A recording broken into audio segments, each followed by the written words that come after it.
دیتا تھا نہیں اس کو فارسی زیادہ اچھی عبارت آتی تم صحیح نہیں پڑھتے. انہوں نے فارسی پڑھی تو میں تو پڑھی بھی نہیں تھی. یہ اردو اچھی پڑھی تھی. اردو میں چونکہ فارسی الفاظ بہت استعمال ہوتے ساری عبارت 2 صفحہ 1 صفحہ جو ہے مجھ سے استاد پڑھاتے تھے فارسی کے. بعد میں حضرت والا رحم اللہ خدمت میں آئے تو پھر فارسی اشعار یہ وغیرہ سنتے تھے تو تھوڑا تھوڑا اس طرح فارسی ذوق ہو گیا لیکن باقاعدہ پڑھنے کا موقع نہیں ملا. اور ان کا طلاق کے جو دادا تھے وہ وہاں ترکستان میں جب درجہ اولا پڑھ لیا اور میں صرف 9 پڑھا فارسی تو ایک بار گاؤں میں شہر کے لیے گئے جیسے 4 5 10 سال کے لوگ. ایک چھوٹا سا مدرسہ تھا تو اس میں چلے گئے تو استاد فارسی پڑھا رہا تھا. ایسے یہ شہر کے مدرسوں والوں کا ناز ہوتا ہے جیسے آپ لوگوں کو ناز ہوگا کہ ہم پڑھتے ہیں ہمارا ایک دم بنوری ٹاؤن میں پڑھتے ہیں ایسے ہمارا دماغ گاؤں والے مدرسوں کو چھوٹا سمجھتے ہیں معمولی. انہوں نے استاد نے کے دادا سے کہا کہ آپ عبارت آپ پڑھو. آپ نے کیا پڑھا ہے؟ میرے صاحب نے صرف 9 پڑھ لیا. اچھا فارسی تو پڑھا ہی ہوگا پھر اس کے بعد تو عبارت صحیح نہیں پڑھا. وہ کہنے لگے تمہیں عبارت ہی پڑھنے نہیں آتا سر میں کیسے پڑھا تم نے؟ اس سے بے عزت کیا نا تھوڑا سا. تو ہمارے جو قوم ہے وہ ترکستانی قوم بہت غیرت والے لوگ ہیں. والد صاحب پوری 50 سال ادھر غیرت سے رہے بھاؤ نگر میں اس لیے سب ان سے ڈرتے تھے وہ کسی سے نہیں ڈرتے تھے. وہ بھوکے بھی رہ جاتے تھے کہ بھوکا رہنا گوارا ہے لیکن کسی کے آگے ہاتھ نہیں پھیلانا. ہمیں بھی کہتے تھے جب باہر نکلو تیل لگا کر نکلا کرو تاکہ لوگ حلوہ کھا کر اپنا فقر و فاقہ کسی پر ظاہر نہ کرو. تو ان کو اتنی غیرت ہوئی کہ وہ رات کو چپکے سے پہاڑ پر چلے. میں وہاں سے جا کے بس مر جاتا ہوں مجھے بےزتی ہو. جب اوپر گئے تو وہ سردی بہت تھی سردی لگ گئی تو جذبہ ٹھنڈا ہو گیا. پھر وہاں سے واپس آ کر پھر فارسی کے پیچھے لگ گئے.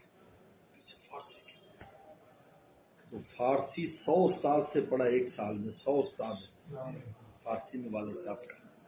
اس میں خواتین بھی ہیں کیونکہ والد صاحب کم عمر تھے گھروں میں استادوں کے گھر میں وہ عالمات تھیں تو ان سے سبق. طریقہ کار یہ تھا کہ جس سے سبق لیں گے نا ایک بار دوبارہ اس کے بعد نہیں جائیں گے. کہ ابھی تو دیا ہے ایسے نہ کہے پھر اس سے اگلا سبق پھر اس سے اگلا سبق وہ فوراً یاد کر لیتے. فرماتے تھے میں نے 100 مرد بھی 100 استادوں سے سبق سیکھا. جب سبق پڑھ لیا تو اس پورے سال میں اس میں تمام چھوٹی بڑی ساری کتابیں یاد کر لی فارسی. اور فارسی پڑھنا بولنا لکھنا میں ماہر و مشاق ہو گیا. تو رمضان مبارک میں ایک بخارا سے شیخ آتے تھے بہت بڑے جو مصنوعی شریف کا سبق پڑھاتے تھے. اس مصنوعی کے سبق میں عالم کے علاوہ کسی کو بیٹھنے کی اجازت نہیں تھی. بچے طلبا کو نہیں پڑھ سکتے تھے. تو وہ شیخ بہت بڑے شیخ تھے نقش بندی. تو ان طلبا کو جو شہر کے مدرسوں کے اندر ٹھہراتے تھے والد صاحب کے کمرے میں 2 عالم ٹھہرائے گئے جو کہیں وہ بھی بخارا سمرقند سے آئے تھے پڑھنے کے لیے مصنوعی شریف. والد رحمۃ اللہ علیہ سے کونے میں ان کا بستر تھا. والد صاحب خوتن شہر کے گاؤں میں گھر تھا اپنے ہاتھ میں رکھو خوتن شہر کے گاؤں میں وہاں سے تو وہ گھر نہیں جاتے تھے. پھر وہ تو آنا جانا شہر والے طلبہ چلے جاتے تھے. تو جب رات تھی تو وہ طالب وہ دونوں تکرار کر رہے تھے آپس میں مصنوعی کا. تو اس میں 1-2 الفاظ پر بحث کی پھر نہیں استاد نے کہا استاد نے یہ کہا. تو چونکہ والد صاحب کو فارسی کے بہت ماہر ہو گئے تھے اگرچہ وہ چھوٹے سے تھے یا پہلے درجے میں تھے تو انہوں نے کہا کہ یہ آپ ایسا نہیں اس کا یہ گردان ہے یہ سیرا ہے یہ کر کے اس کو سب بتایا. بہت خوش ہونے تھے یار آپ کو تو فارسی بہت اچھا آتا ہے یار ہم بہت دور سے آئے تو تکرار کے لیے آپ کی ضرورت ہے آپ ہمارے ساتھ مصنوعی شریف پڑھنے جایا کرو تاکہ تکرار ہمیں کرائے. ڈاکٹر صاحب نے فرمایا وہ جو طلبہ اور وہ بھی منتہی طلبہ کو اجازت نہیں ہے، میں تو ویسے مبتدی طالب علم ہوں، ان کا نہیں آپ جائیں، ہم ہمارے ساتھ چلیں، ہم بہت دور سے آئے اور ہم بڑے علماء کی اولاد ہے اور شیخ کو پتہ ہے ہماری سفارش قبول کرے گا۔ رحمۃ اللہ علیہ فرماتے ہیں کہ مجھے لے گئے تو ایک تو چھوٹے سے تھے بھی تھے اور وہ اولا ثانیہ کے طالب علم تھے، تو شیخ نے 500 طالب علم ہوتے تھے، میں یہ بچہ کون ہے، اس کو نکال دو بھائی۔ وہ کھڑے ہو گئے، ان دونوں نے کہا کہ ہم فلاں ہیں اور فلاں کے بیٹے بخارا سے ہم دیا ہے، تو ان کو فارسی بہت اچھی آتی ہے، تو ہمارے ہمیں جہاں رکھا ہے جس مدرسے میں اور کوئی ہے نہیں جو ہمیں تکرار کرائے، تو ہمیں فائدہ نہیں، ہم بہت دور سے ہیں، تو اگر یہ بچہ پڑھ لے گا تو ہمیں فارسی میں تکرار کرائے گا، یہ فارسی اس کو بہت اچھی آتی ہے۔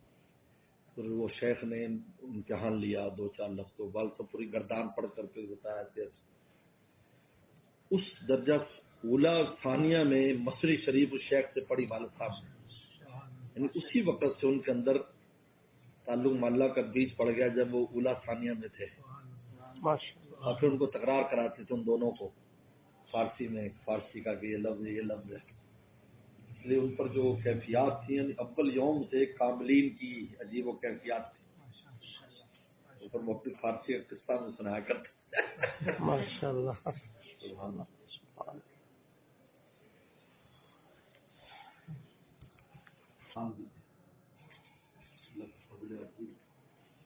زبان بھی کام، لیکن ہم نے کبھی زبان کے لیے کوشش نہیں کی کہ ہم زبان دانی سیکھیں۔ تو جو والد صاحب نے نصیحت کی تھی کہ ترکستان کی ایک حکایت ہے کہ دیگچے میں جمع کرو، چمچے کی فکر نہیں کرو۔ جو ترکستانی وہ ہے وہ ترکی میں کہتے تھے یاد نہیں کہ دیگچے میں جمع کرو، چمچے کی فکر نہ کرو، اگر دیگچی میں ہوگا تو بغیر چمچے کی بھی نکلے گا۔ مجھے نصیحت کی تھی نیو ٹاؤن جاؤ، یہاں دیگچے میں ڈالنے کی فکر کرو، یعنی یہاں یہ چمچہ ہے اس کی فکر نہیں کرو، جب وہ دیگچے میں ہوگا خود ہی نکلے گا۔